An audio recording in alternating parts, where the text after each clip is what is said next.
Is it meaningful legislation or just election year drama? We're breaking down the Violence Against Women by Illegal Aliens Act.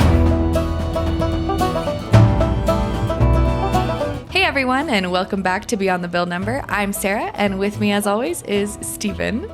Today, we're diving into a bill that's causing quite a stir as we inch closer and closer to Election Day, the Violence Against Women by Illegal Aliens Act. Welcome, Stephen. Hello. Good to be here, as always. So, before we dive into everything, I think it is very useful for us to just kind of talk about the general landscape right now in the States. Yeah.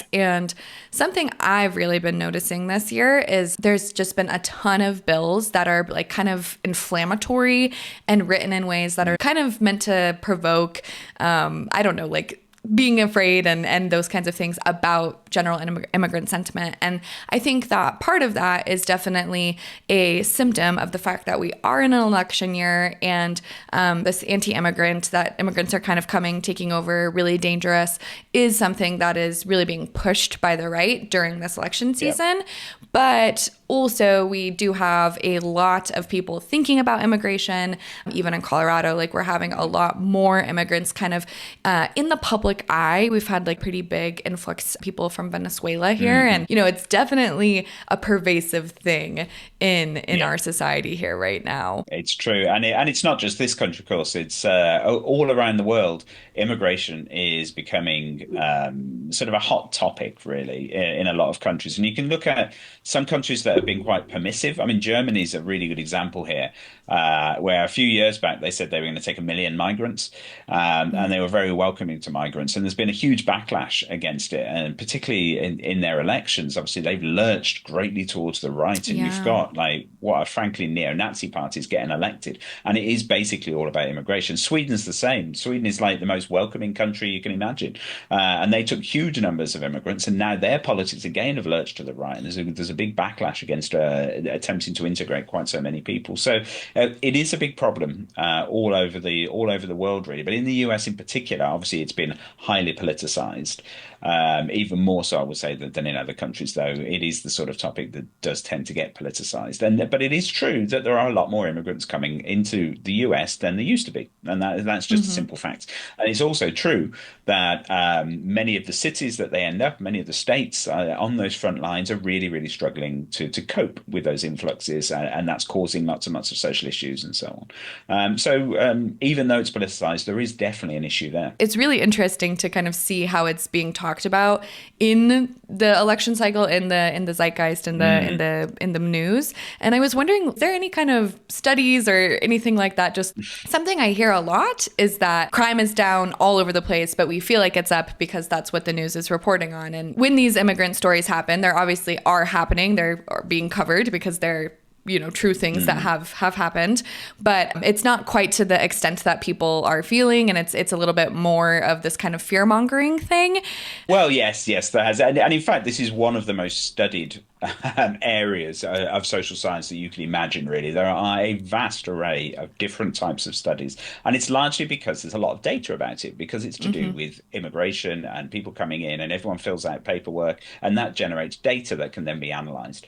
So, I mean, there's a number of issues here. We could have a debate for hours and hours about whether immigration, broadly speaking, is a good thing or a bad thing. Does it help the country? Does it hinder the country? Are immigrants themselves good people or bad people? What about the legality of it? Is there such a thing as an illegal immigrant? So all of those kind of things. But one of the big issues in the US recently that's rather unpleasant is about the fact that immigrants are criminals. And obviously, the rhetoric of Donald Trump and a lot of others as well have suggested that immigrants coming in are all murderers and rapists and drug dealers and gang members and so on, and that they're coming in and wreaking havoc across the US. But as you say, crime has been falling, even though perception of crime hasn't been falling. Actual crime has been falling and has been falling for a long time now. The US is far safer in terms of crime than it's been for many decades. And people say that yes, fine, but then all these immigrants coming in, that's making it worse. It's upticking again, but it just Mm-hmm. isn't.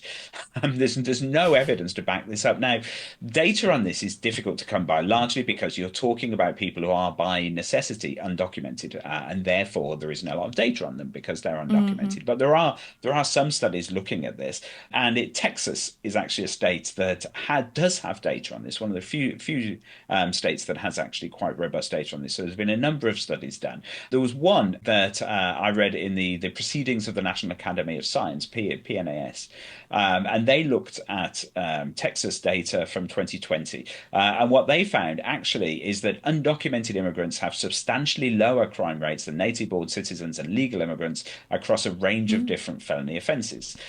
So, for example, US-born citizens are over 2 times more likely to be arrested for violent crimes, 2.5 times more likely to be arrested for drug crimes, and over 4 times more likely to be arrested for property crime. Other researchers looked at this, looked at the same data set, and looked at other different data sets as well. And broadly speaking, backs it up. So there's a few studies that are a bit suspect that show that criminals commit more crime. So, for example, and there's one in a different state where they looked at prison populations and so on, but then they used some rather sort of unreliable ways of describing what an immigrant is. Because obviously, one of the problems with this data is actually saying, what do you mean when you say an immigrant? There's all sorts of different Mm-hmm. definitions of what we mean by like an illegal or an undocumented immigrant as well. So, but broadly speaking, when you look at the data, there's no evidence to suggest that immigrants are committing more crimes than native-born Americans, and in fact, it's quite likely to be the opposite, that they commit fewer crimes. The bills that we're going to look at is talking about trying to prevent these crimes. Now, of course, the important thing here is to say that that doesn't mean that immigrants don't commit crimes. Of course, they do.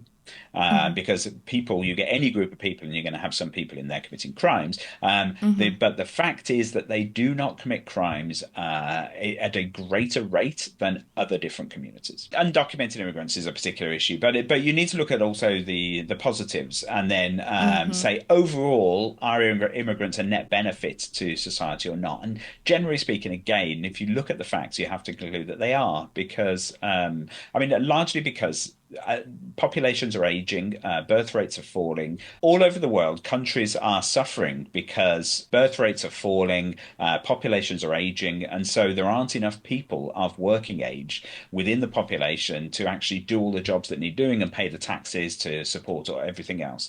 And the Mm-hmm. reason why the US and other sort of Western democracies aren't suffering as much as countries like Japan, South Korea because of this is because of immigration.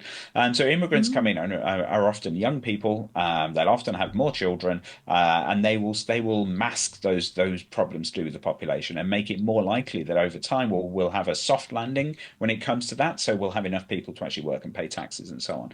And they do the jobs basically that other people don't want to do. Most people Mm-hmm. don't want to be, picking vegetables in fields in the hot sun and so on. And the kind of jobs they do, they're happy to do. They're happy to come over here and do them.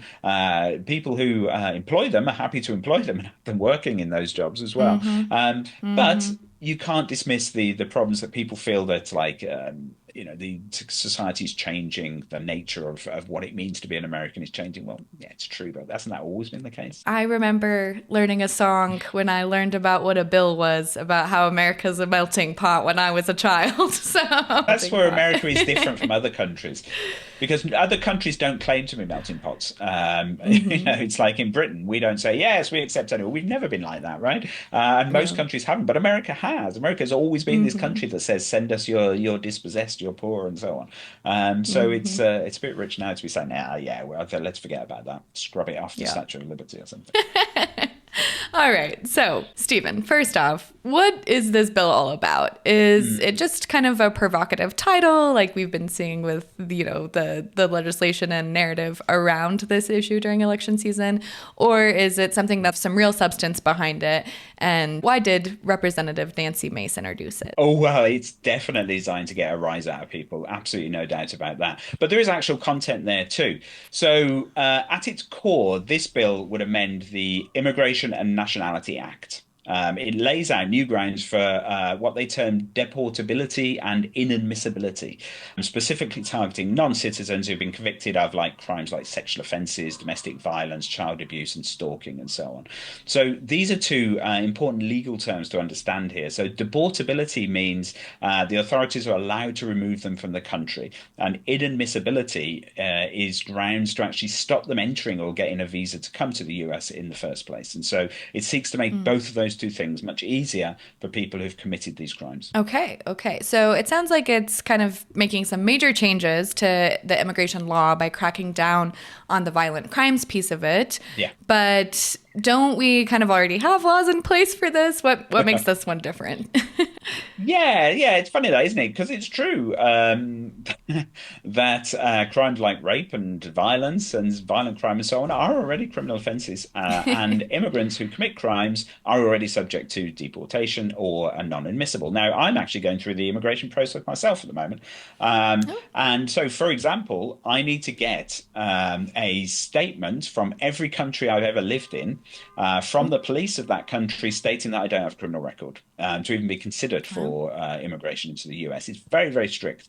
And this applies to sort of most areas of immigration as well. And if you have a green card and you commit serious crimes, then that green card can be taken away and you can be removed. So laws already exist like this. So critics like Representative Jerry Nadler would say exactly that, really, that this bill is redundant. And he points out under current law, non-citizens convicted of aggravated felonies, particularly things like rape or sexual abuse of minors, are already deportable.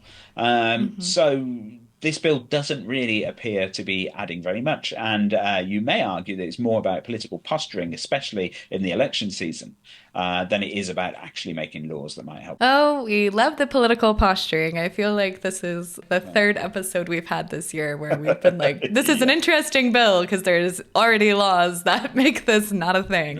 Hmm. But we're still talking about it. Okay, so the bill passed the House, so it's clearly gotten some traction.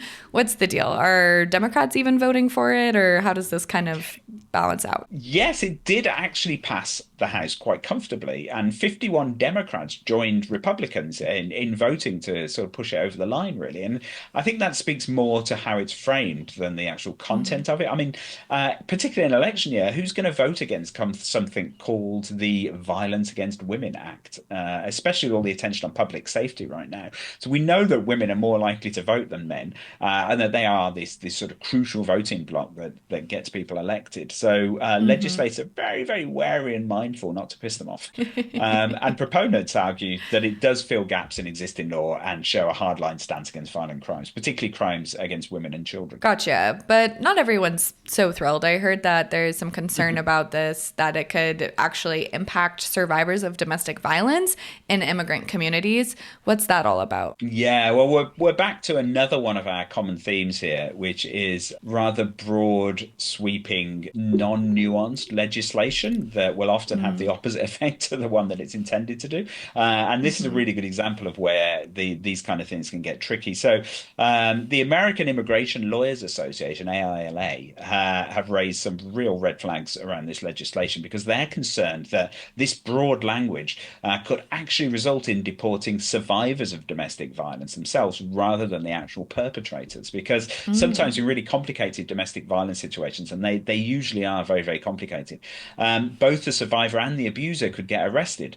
And the bill Yeah. doesn't really distinguish between that. It's just there's a crime of domestic abuse, you've been arrested in connection with that. So you could then end up punishing the people that these laws are actually supposed to protect. Because let's not forget that if you've got a perpetrator of domestic violence an undocumented migrant, well, the victim of that may well be an undocumented migrant as well. That's a pretty serious unintended consequence. And of course, that's not going to make survivors feel super confident about coming forward in these cases. That's absolutely true. So critics argue that it will have a chilling effect, making survivors of these kinds of abuse in immigrant communities less likely to report abuse. And we know that the sort of the conviction rates for these kind of crimes are depressingly low anyway. And one of the major Hmm. reasons for that is that people simply don't report them because they feel nothing's going to happen, or they have to relive the experience and all that kind of thing. So the last thing you want is a law that's actually going to make it less likely that people would come forward. Also, I mean, another point to note about this particular legislation is that there isn't any waiver in it for people acting in self-defense, which current law does have. So if you actually harm someone in self-defense, again, you could be sort of deported, where it's actually a perfectly reasonable sort of exercise of your rights. So people are saying really that this bill is more about scoring political points than actually solving the problem of domestic violence, or in fact, issues or any other issues around immigration. Yeah, I mean, that's awful.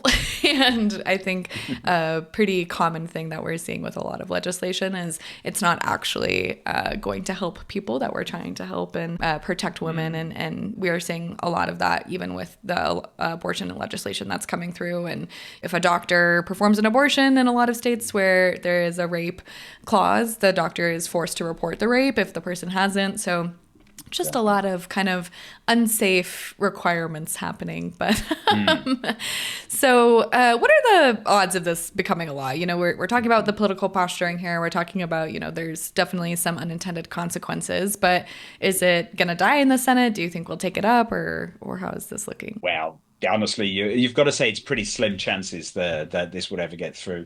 The House passed it, but the Senate obviously still Democratic controlled, and they're not likely to bring it forward, really. I mean, if you were particularly cynical, you might say, well, all of these posturing bills are being introduced purely because the legislators know that they've got zero chance of becoming law. So maybe if Congress could actually pass some more bills, then they might think twice about introducing legislation that's a little bit slapdash in the way that this one is really.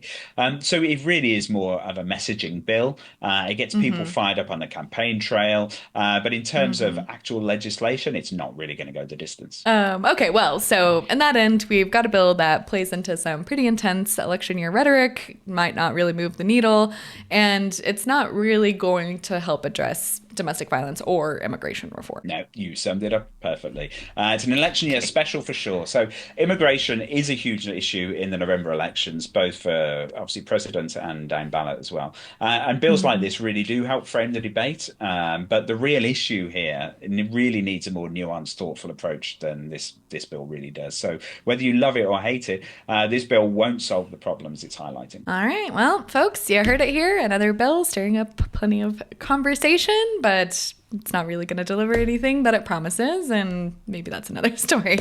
But thanks for tuning in to Beyond the Bill Number. Make sure to subscribe. We'll see you next week for more legislative drama, and don't forget to vote. And don't forget to send us your thoughts as well. We love hearing your takes on these bills and your comments and so on. So if there's something you'd like us to cover, comments below. Until next time.